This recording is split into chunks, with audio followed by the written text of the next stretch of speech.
Bonjour et bienvenue, voici notre tour d'horizon économique, géopolitique et boursier. Nous sommes le jeudi 9 janvier pour comprendre comment tourne la planète finance.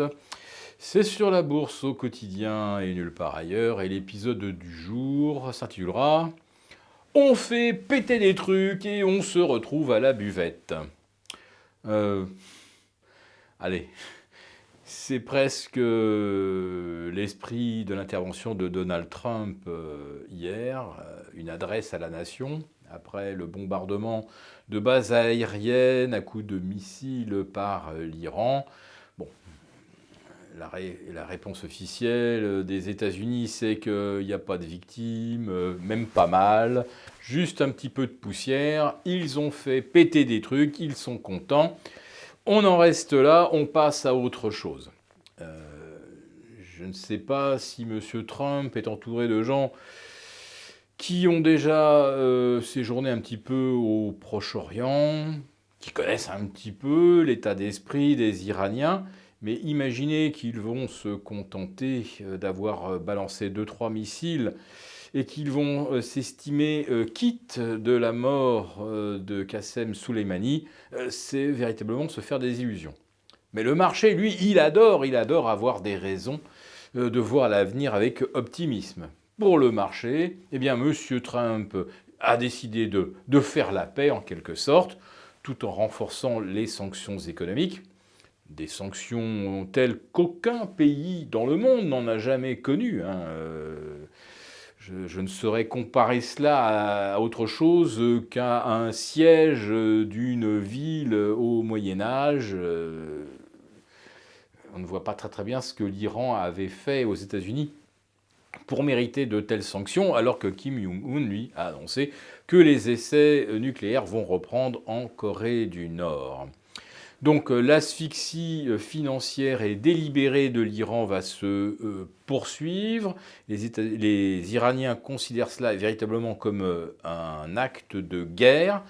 Et je pense qu'il y a pas mal de pays dans le monde qui, s'ils se trouvaient sous de telles sanctions américaines, considéreraient également qu'ils n'ont plus grand-chose à perdre, puisque le droit international est bafoué et qu'il n'y a finalement aucun espoir que ce droit soit appliqué.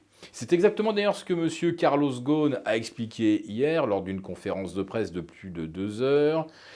L'une des plus suivies, je pense, qu'ait jamais donné un PDG sur cette planète au cours des 50 dernières années. Et M.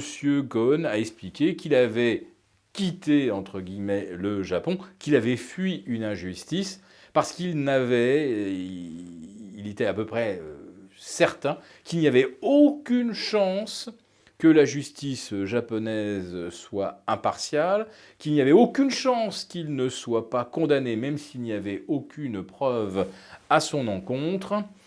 Et ça introduit aussi une nouvelle notion qui est que si on a le sentiment d'avoir affaire à une justice injuste, alors il est juste de chercher à s'échapper. Eh bien, l'Iran considère être victime de sanctions injustes et donc juge qu'il est juste de chercher à s'en libérer. Comme ça ne peut pas être par la voie diplomatique, eh bien, c'est des coups de pression. C'est la stratégie de la tension, mais qui l'a instaurée Bien sûr, les États-Unis accuseront l'Iran d'être le sponsor du terrorisme via le Hezbollah, rejoint par Israël naturellement dans cette accusation. D'autres pays considèrent en revanche, notamment la Chine et la Russie, que les demandes américaines de dénoncer l'accord sur la limitation du nucléaire est la meilleure façon d'aboutir à une guerre totale au Proche-Orient. Donc, l'allocution de M. Trump hier, c'était « on ne va pas répliquer aux quelques trombones qui nous ont balancés par-dessus la frontière ». En revanche, dénonçons tous l'accord sur le nucléaire, estimons que les Iraniens s'estimeront vengés et tout va bien se passer. Voilà, le marché est dans cet état d'esprit, et c'est ce qui fait qu'hier soir, il a pu battre de nouveaux records absolus.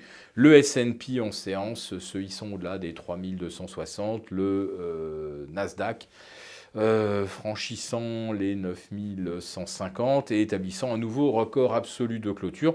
Et on est bien parti aujourd'hui pour battre un nouveau record, cette fois-ci sur le Dow Jones. Il lui a manqué 6 points hier soir, oui, 6 petits points. Il allait les gagner, puis d'un seul coup, il y a eu une alerte aux roquettes à Bagdad, roquette qui serait tombée pas loin de l'ambassade américaine. Tiens, bizarrement, est-ce qu'on en aurait vraiment terminé avec le harcèlement de la représentation américaine en Irak? Rien n'est moins sûr. En tout cas, aujourd'hui, de nouveau, l'horizon s'éclaircit. Le pétrole sous les $60 à New York. Je le répète, tous les voyants sont au vert pour aller battre aujourd'hui de nouveaux records absolus. On ne se pose même plus la question de savoir d'ailleurs s'il y aura ou pas de la croissance et des beaux bénéfices d'entreprise pour justifier cette nouvelle vague de records. Si cette vidéo vous a plu, n'hésitez pas à nous mettre un pouce. Pour participer à nos lives de 11h30 à 11h50 lundi, mardi, jeudi, vendredi, n'hésitez pas à vous abonner à notre lettre confidentielle.